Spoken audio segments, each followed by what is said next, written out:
Hello, everyone. Welcome back to our JCT Talks podcast. In today's video, we will be talking about countries. Please check out our Instagram for exclusive content. And if you enjoy the video, please make sure to subscribe to the channel. Now, on to the podcast.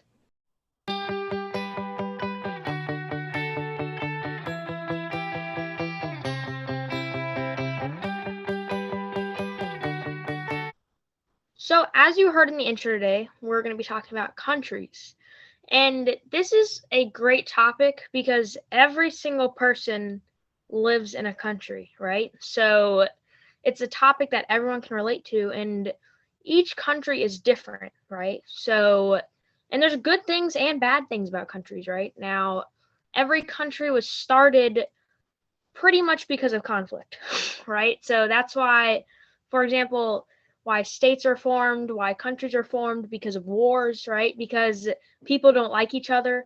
That's one of the things why countries are formed. So that's the bad history. But now we're getting into a better history of countries where we're able to collaborate, right? And countries now there's some main countries, and in every country there's a thing that we think about, right? So if you think of France, you think of pastries. If you think of Italy, you think of there's like these stereotypes, right? And in our cultures episode, every culture comes from a country, right? And Calum and I happen to live in America, so it's a country. And a lot of countries have a very diverse population, right? So America is mainly Caucasian, but some other countries have different races, right? So that's a special thing about every country, right? So, and there's different continents, right? So if you think of North America, there's North America, South America, and Europe. So, and there's oceans that separate every continent, right? And when you think about countries, the first thing in my mind that I think of is Europe, because think about Europe. It's a lot of there's 195 countries in total, but Europe houses a lot of them because there's a lot of tiny countries in Europe. And in North America, there's Canada, Mexico, and the United States. But that's because they are so big. But in Europe, there's smaller countries, right? So it's interesting to see how countries like interact with each other. But the main thing that I like to think about, since I love to cook, is what the cuisine is, right? So specifically in Europe, if you go to Europe ever, and I'd highly recommend it. I've never been, but my dad has been, and he's talked about it a lot. It's how there's a lot of different foods you can try, right? So if I've been to Disney, and it's not going to Europe, but Epcot, like getting to try all the country's food, it's really cool, right? And each country has something different. And that's a really neat thing to see how different countries like cook their food, how they have different standards, right? And also every country has different tastes. So if you've ever had food, like there's some cuisines that are super spicy that I cannot stand because I'm horrible with spice. But it's different with cuisines, right? And that's it. Countries are really cool, and that's it. They're special in every way possible, and that's why countries is a great topic. Callum, would you like to continue our talk on countries? Yeah, definitely. I mean, yeah, there are a lot of countries out there, 195 total countries, at least right now. That might get smaller and that might get bigger. You know why? Is because, countries might overtake other countries, or that could happen in the future. But I don't know. And other countries might, you know, go want to like, be part of another country. Maybe, they're not, maybe they're struggling and they need help from this other country, and a country, see, and then we have, the island Greenland, right? That is a territory of Denmark's. It's not a country, but it is, a lot of people do think it's a country. I mean, why? Because it is super big and, it looks like a country. That could become a country, but of course it doesn't, it shouldn't because it gets all of its supplies and it gets everything that it needs to be a running, territory of Denmark's. So, if it was like, okay, Denmark, we don't need you anymore. We're going to become our own independent country. We've got this, that wouldn't really end out well, at least at this moment. I mean, it is very cold place, just like Antarctica. So you can't really do so much with that. But that is, something. So there are a lot of countries, and countries have cultures. We talked about this in our cultures episode, but some countries like the United States of America, it doesn't really have a specific culture because there are so many other cultures in it and all the stuff, right? And it has a really big population. Where other countries with smaller populations, maybe the only people that really live there are natives, they have a specific culture that everyone looks at them as like, oh, that's such a cultural thing, so that is definitely something, and yeah, and so cultures, and another thing is flags. Every country has a flag, right? And that's definitely something to symbolize that the country. If you just had to memorize every country by the name, it would be a little bit tricky. With the flag, it's just a little visual, easy thing to remember, and then you can also remember the name. You're like, oh, what country is that flag again? Oh, that's right, it's this country.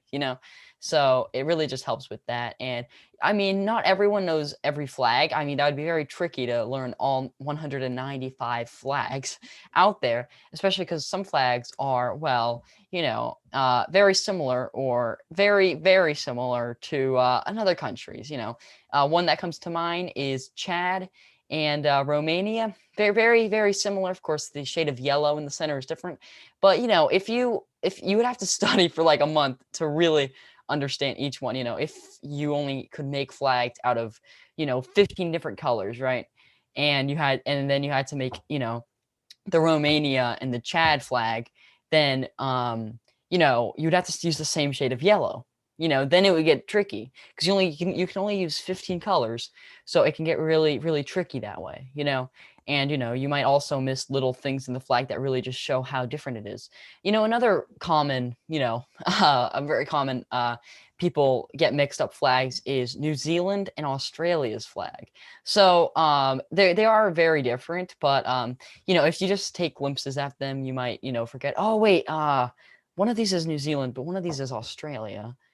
So I can't remember which one is which, But then if you really work on that, and you can really get much better at flags and think, oh yeah, look, this is New Zealand's, this is Australia's, So it really just countries have a lot in it, and it really does take a lot to make a country. You're probably like, oh, I want to make my own country, and it's going to have all this stuff and everything. Oh, well, what's the population? It's 17. That's the population. You can't really start a country with 17 people. We do look at the smallest country, Vatican City, a very small country. The population is around 1,000. So it's a very small country. And then you also get other countries that are small. Like, let's just look at Canada. Canada is a very big country. It's got a lot of land, right? But it's not big in population. With all of the land that Canada has, it only has a population of 34 million, I'm pretty sure last I checked, around that area. And then of course we also and then you look at somewhere like Japan, which is a much smaller country compared to Canada. And well, Japan has a population of over 100 million. So it's definitely different because it's like where people live. So, just because Canada is so big doesn't mean it's going to have a population like the United States with 300 million people. You also look at somewhere like China, a very big place, only, it has a population of 1 billion, a little bit more than a billion. But I mean, that's a lot of people. That's a lot of people. And I mean, it does make more sense, especially when you look at the country, the size and everything. And then you look at somewhere like Russia, the biggest country in the world by land area. And well, Russia's population is only 100 million. So it definitely is something how you measure each country, because you can say, oh yeah, the biggest country in the world is China, by population, where the biggest country by land area in the world is Russia, So it definitely is a lot. And, there are borders and I'm not, let's just say borders, well, that gets very confusing, and that gets very there's a lot about borders because a lot of countries are unhappy with the borders and claim that they own this land So it definitely gets, tricky and stuff. That's how a lot of wars start. Pretty much every war starts with borders, Oh, we want more of this land. No, you can't have this land. We won't give it to you, even though it completely makes sense why you want this land. So we're going to go to war. They're like, okay.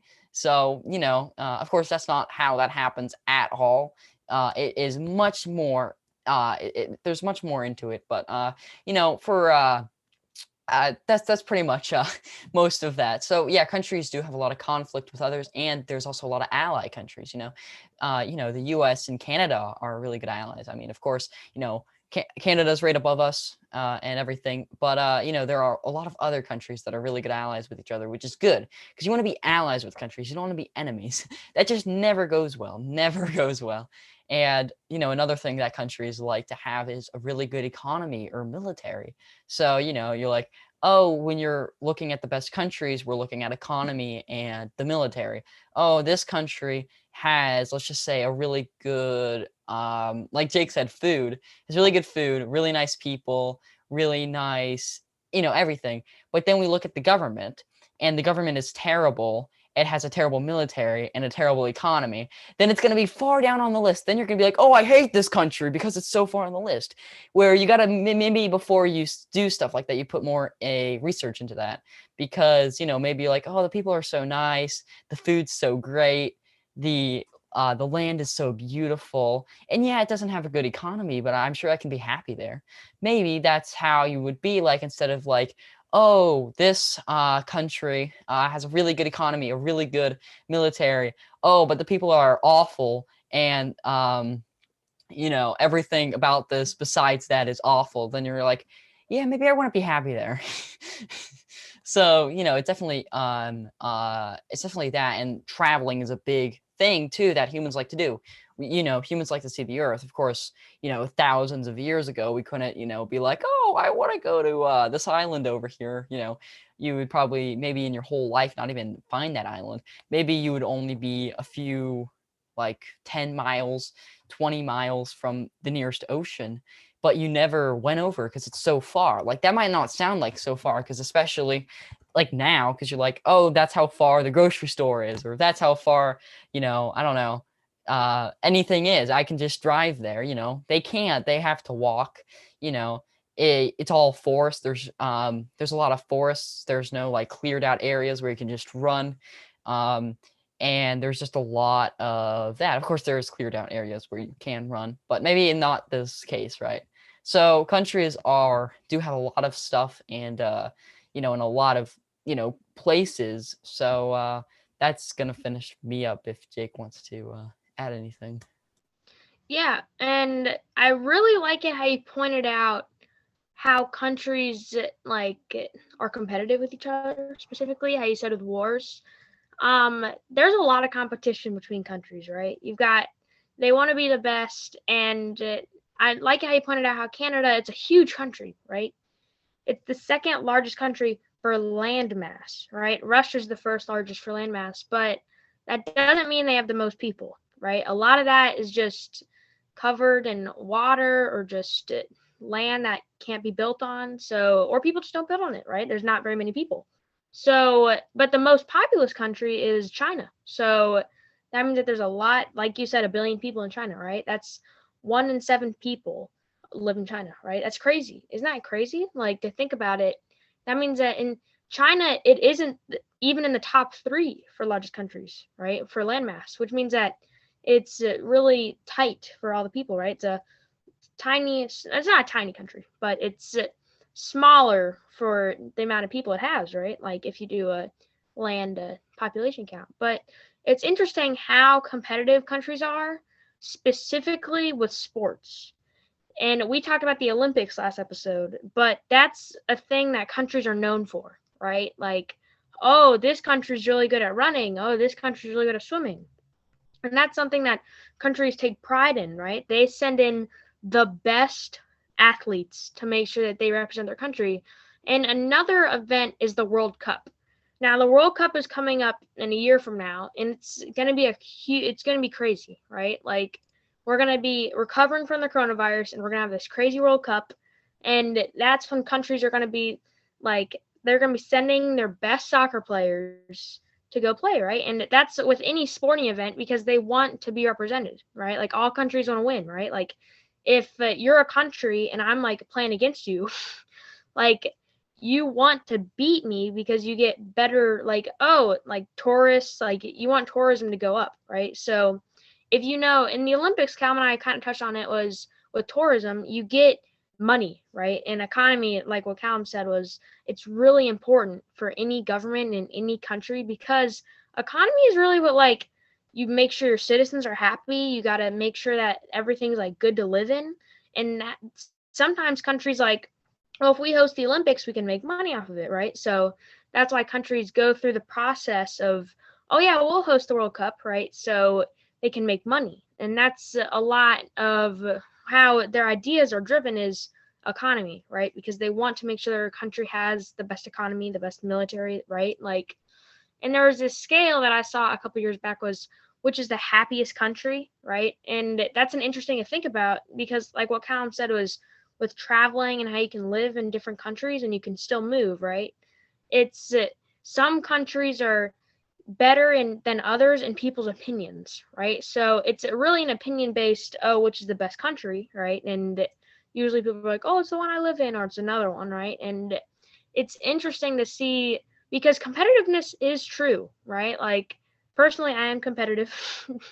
Not that my country's the best, but I'm competitive for my sport, right? And but some people are very competitive, like, oh, my country's the best, right? And it's interesting to see how people can be offended by their country, right? Like, but countries are really important. They can, each country has a special item. What Callum talked about with the flags, that's really interesting because that's a way that countries can show themselves, right? Like how we talked about with cultures, we're like, oh, each culture is different and it has its own symbols to represent itself. It's the same with countries, right? They've got flags, they've got national birds, national foods, right? Like that's the thing that countries like choose and like this is in our country and this is like specific to our country. Like this makes us special, right? Like that's cool. And like of course the Australian flag is different than the New Zealand flag, but that makes them special, right? Like that makes them two separate countries, and of course, like they have different people, and they're like very happy with each other, right? So, but the issue with countries is, like I brought up, competitiveness is wars, right? And we talked about how Callum touched on it, but wars is something that is not good, right? And we had more wars in the past, but we're slowly like wars are slowing down, right, in the modern days. But it's not good because that's what really decides countries, right? If you know, for example, in America, they had the Civil War, and that's when the states were kind of like countries, let's say, in this scenario, but that how states like separate, right? So you had two different sides fighting against each other, and in the end, one side wins and essentially makes a country, right? So that's what happened in World War One. Countries were dissolved, countries were created, right? So like what Callum said, and countries can always be made, right? And it's interesting because if you look at how many countries are there, it's going to be different 10 years from now. There's going to be a way different number, right? Because countries are going to combine. It's not going to be too different, but still it's going to change at least by one, right? Like some countries, of course, are in wars and it's not good, but that's what happens in its countries, right? So yeah, things happen and government changes and a lot of things happen. In a country, it takes a lot. Like Helm said, it's not 15 people can't make a country. It's got to be like you got to have a government, you got to have an economy, you've got to have a lot of different things. You got to have transportation. It takes a lot to go into a country, and that's why you don't see a country popping up every day, right? It's not like, oh, here's a new country. Oh, that's fun. It's like when a country is made, it's huge, right? So it's pretty interesting. And I'd compare it to football teams. You'd never see like it's very rare to see a new football team being created, right? American football team, because they're so expensive, they take a lot of work. And it's the same thing with countries. There's like this set number, but then every once in a while there might be one or you might lose one, right? So it's interesting to see. That is going to finish me up on countries. Callum, do you have anything else to add before we end this podcast? Yeah. Yeah, I think you covered a lot of everything. Yeah. There are, yeah, that is true. I mean, you're not going to see a country pop up every day. Then that would be very, that would take a lot of material, and it would not be good for the earth, really. I mean, when you think about it, if you have all of these big countries in one area, and they may have really good economies and really good military, but they at least they're not smaller countries in the countries, because then those countries are like, oh, we want to make a big city in our country, even though there are countries in the middle of Canada where there's nature. They're like, we're gonna make a big city, yeah. And then all of that wildlife goes away to make room for a big city. So then Canada, if Canada owned that land, then there wouldn't be that big city, and that would just be good for the earth and everything. And 195 countries still does seem like a lot. um, it does. I mean, I mean, that's we don't even have that much subscribers. uh, but it does seem like a lot because you might look at like North America, South America, these countries, these continents, sorry, these continents don't have as much countries as somewhere like Europe or Asia. Of course, Europe and Asia are much bigger, well, in country size, especially because like Europe is not bigger than North or South America, but it does have much more countries than both of those. And then also have somewhere like Australia and Oceania, and that also doesn't have a lot of countries. And you also look at somewhere like Antarctica, and well, that's a continent, but it doesn't really have any countries. No, not really. I mean, it does have Antarctica, which is considered a continent and a country. Depending on who you're asking. Of course, it is owned by a lot of different countries. Let's just say like, oh, this country owns this part, this country owns this part, this country owns this part, and there is that. But another thing is in the future. So we've already discovered a lot of planets like the Earth that we're on right now, right? And if we ever, moved to another country, sorry. Move to another planet, like all of humanity, and also more wildlife and everything. We went to another planet and we started up again. Then there would still be a lot of conflict. It really does seem like right now all of the war and conflict has slowed down a bit. Um, but if we went back, let's just say a small country, like Vatican City is like, okay, we want more land because we didn't get much land on Earth. We want more land than we did, on Earth, because especially because this planet is so much bigger.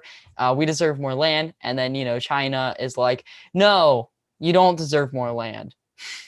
And then they're like, we're gonna take your land. And that could happen with any country. Russia, the United States, Canada, any country could be like, we want more land. So it really is all about land. And then some countries are just kind of like, okay, you can take my land. I'm not gonna fight you. And that, and then maybe, but then that's when allies come in handy. You're like, you're fighting off this country because you're like, we need to keep the land. And then you're like, okay, I need help. So then you call your allies, and then your allies help you fight, and then maybe that country gets allies. So then it's just a lot, and it's just a lot, and it really is just a lot. That's what the human species does, is conflict. You might not see humans like with this so much. The humans have so much conflict. Of course, we don't really know about other animals' conflicts so well. Of course, we do know some, but I mean, if you look back to, I mean, there are still tribes on this earth right now that don't even know about all this technology. They're super isolated. Of course, humans have gone in and checked on them in like helicopters. Those people are probably like, what is that? They might think it's a giant bird, but those people, do they have conflict? I'm sure they have conflict, but do we know about the conflict? No, not really. Um, but do you hear about the conflict with modern day society and all this stuff? Well, yeah, because news gets around, and that's another thing. Countries always want to stay. Your country might ban news from the United States of America. So then you don't hear any news from the United States of America unless it's passed by another country to you. Countries might ban stuff that they don't like and they don't want their people to see and know about, because maybe it'll just maybe it's being rude to those people or anything, right? So that's what countries really also do. Countries just do a lot. Countries are working constantly. I mean, you have prime ministers, presidents, rulers, leaders, just so much. And it goes into a lot of government and military and economy. So, yeah, but I think, yeah, that's going to finish me up. Yeah, and I really like it how you pointed out how we might discover new planets and end up moving there, because that would be pretty much start an entire like redo of the world, right? Like there's going to be world wars, Mars wars. Like there's going to be something, there's going to be new countries created. It's going to be interesting, and the future is, you never know, right? Like it's something that's going to be interesting. And like countries, all governments, like almost every country has a government, and it's all different government styles. So it's pretty interesting to, if you ever like go into research with countries, it gets pretty cool. Yeah. Thank you so much for watching today's JCT Talks podcast. Please like this video and subscribe to the channel if you enjoyed. Cal, we didn't talk about the JCT Talks social media. Yeah, so we got the Instagram, which you can go and get exclusive content at. You can join the subreddit and post your favorite. You can join it, and you can post your favorite memes of us and other stuff there that you want us to see. Yeah, well, thank you so much for watching today's video, and we will see you next Wednesday. Bye. Bye.